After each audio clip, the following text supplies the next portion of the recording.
Welcome to the Offer Stack. This is a bonus module intended to show you one of the most powerful techniques that professional copywriters use to increase conversions on all of the different promotions that they use. Now, this is something that you can use as is, or also something you can use creatively when you understand the strategy behind it.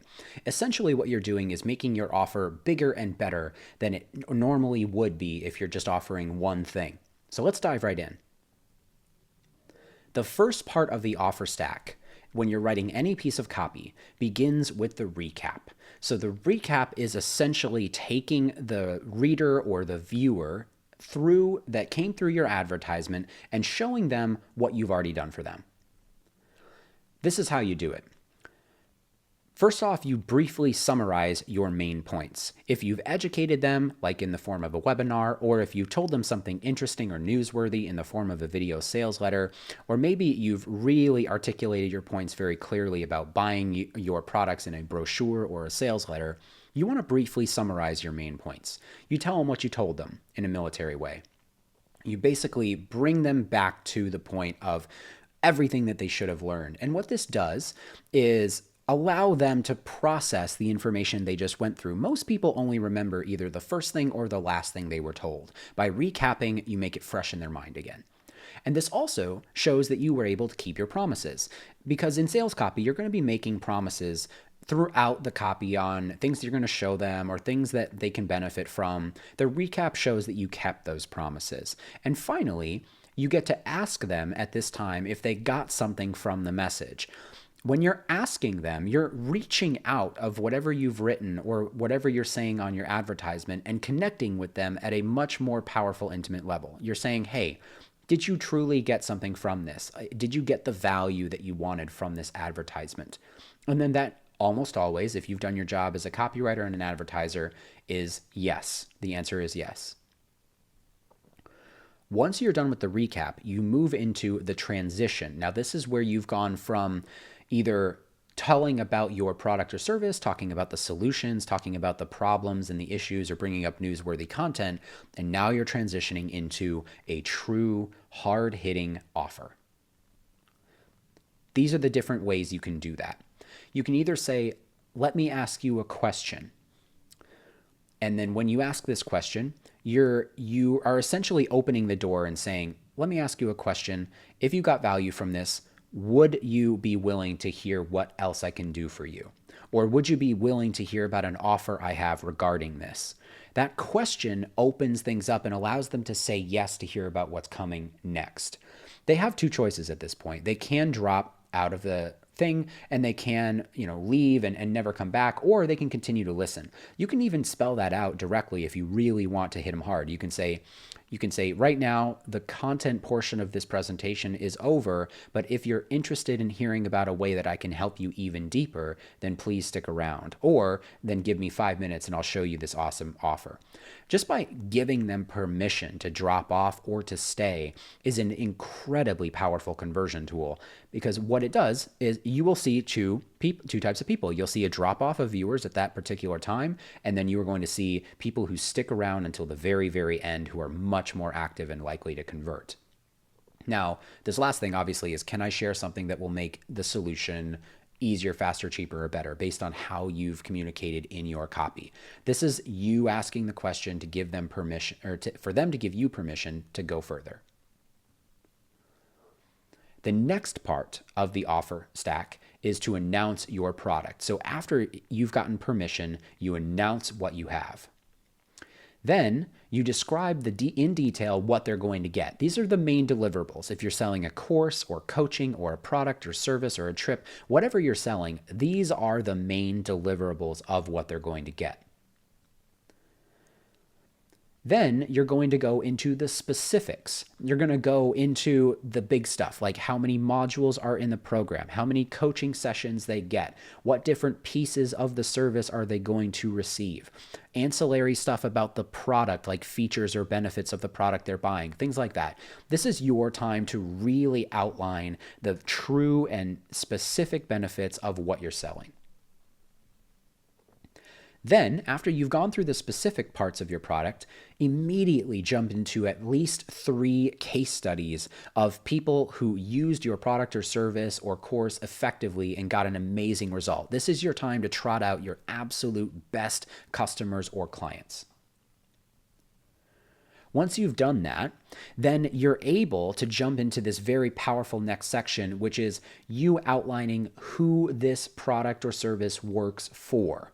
This is where you're showing the potential prospect whether or not they fit into the type of person that is going to get benefit from what you sell.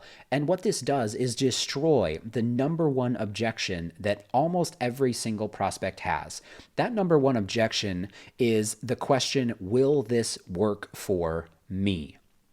Doesn't matter what you're selling, doesn't matter if it's a product or a service, almost everyone who reaches the point of whether they have a desire to buy is going to ask this of themselves. Will this work for me?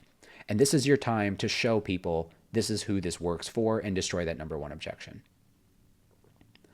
Once you've done that, once you've destroyed the number one objection, and they know that this is something that can benefit them, you get to start introducing different types of bonuses that are going to just knock all of these potential buyers off the fence. And the first way to do that is either a tool or some sort of easy button that is going to make what your product does even more effective for them.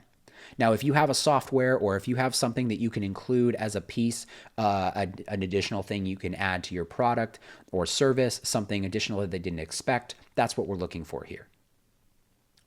Now, once you've introduced that, you're going to portray that tool or the easy button in a contrasting way. You're going to say it's able to give you a certain result and then get rid of certain problems or obstacles that you're going to encounter. By comparing and contrasting in this way, you show the value of the bonus tool. Next, you're going to bring up a guarantee. Guarantees are underrated in one of the most powerful ways to increase conversions, because once the risk has been reversed from a person's decision, they're much more willing to make it. The biggest and best guarantee that you can make is always the most effective. Sometimes that can be even very scary for you as a business owner, but the more powerful, the more risk you can take off from a person buying your product, then the more people you're going to convert. And almost always that's going to be good in your favor, unless you've set yourself up for failure by, selling a product you can't deliver on or selling a service that you can't fulfill on, something like that. But I trust as a business owner that you know where your limits are, and therefore your guarantee can go all the way up to those limits to make sure you get the most number of people in. Once you've done the guarantee, you start including urgency or scarcity. Now, this is where urgency comes in terms of time-bound stuff, whether you only have a certain amount of time before you need to start something, whether there are, certain time restrictions to them getting the product in the mail, for example, a seasonal thing for gifts or for certain holidays, that sort of thing. Scarcity is the limitation of product or the limitation of slots or positions for your service, things like that. So if you can only take on a certain number of clients at one time, then that's scarcity. And that's where you indicate right here how many you're allowed to bring in. And obviously, if you're a good business owner, you know that authenticity matters at every single step at this point. So only use authentic and real urgency and scarcity. Make sure that your clients can believe you when you say that you're only doing this for the next 3 days or that you're only taking on 2 more clients, because all it takes is one time using this in a false way for no one to believe it ever in the future. After you've implemented urgency and scarcity, you're going to open up with what I call the faux price. This is where your product or service should be priced. Now, this is not only going to anchor your prospect at a certain price point, but it's also going to show that you understand the value of what you're providing. For example, if a product that you're selling typically costs $5,000, this is where you introduce that price, because you're going to say, I should charge, or I did charge, or I am charging currently this price for this product. But in this case, for an offer stack, it's a fake price. It's a faux price.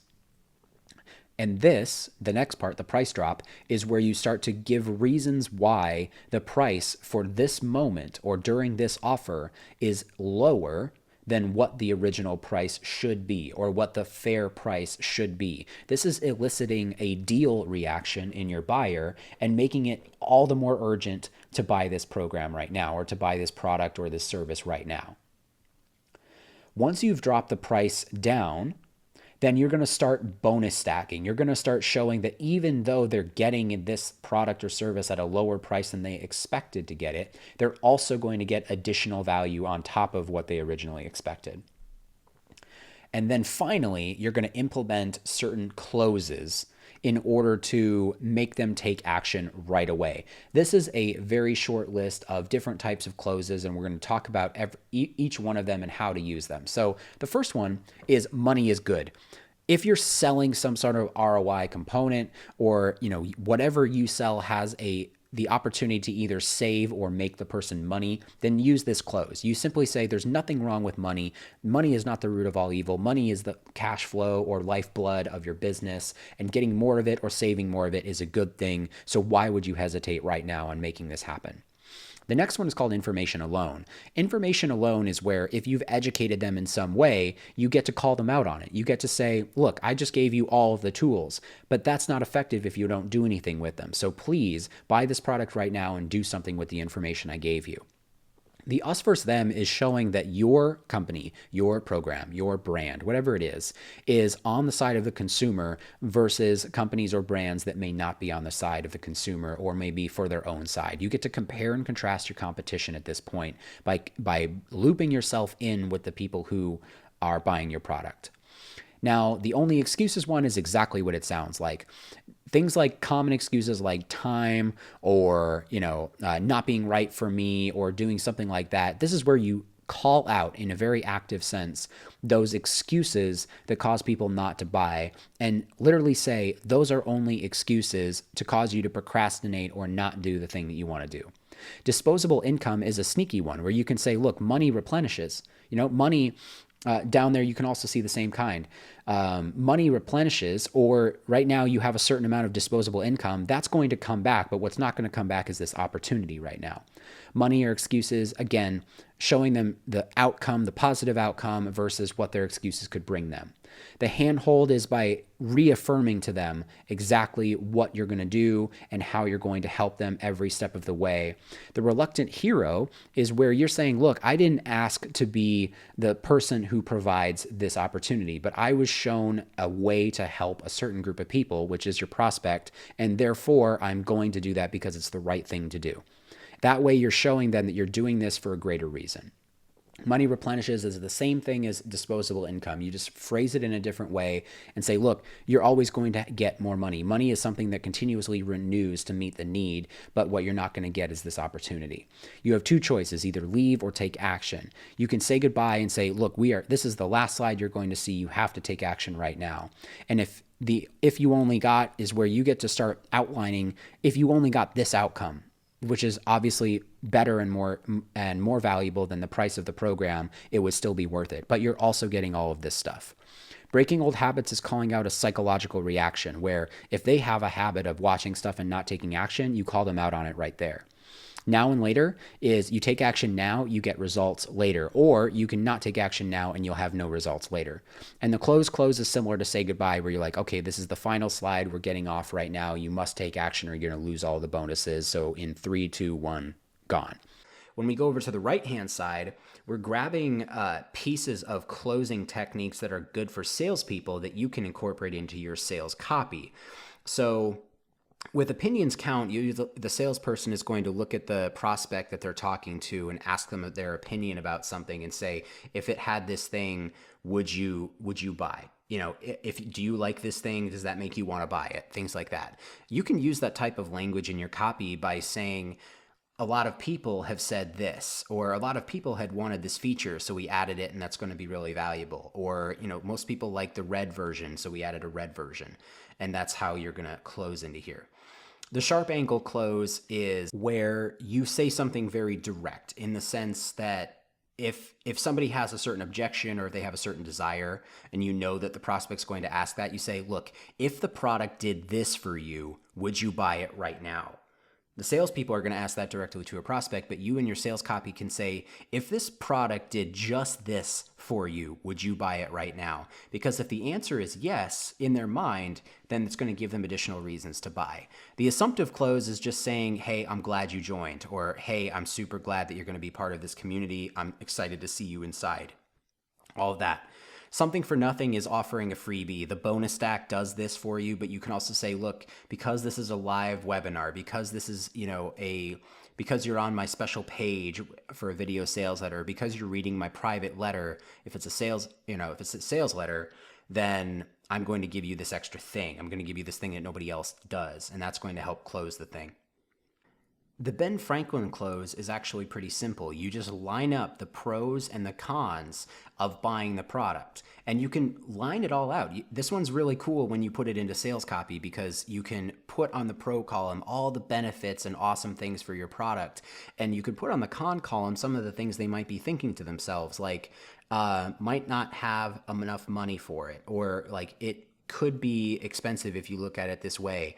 But the key there is putting a bunch more benefits and really awesome stuff on the pro side versus the con side, and really lining it out. If you're doing that for information, it works really well. If you're doing it for a product, you can use the classic comparison of down the line saying that my product is better in every single way, going down the pros and cons line. If you're doing it for a service, you can compare your competitors, all sorts of stuff like that, using the pro and con column, and that's really strong for a particular close.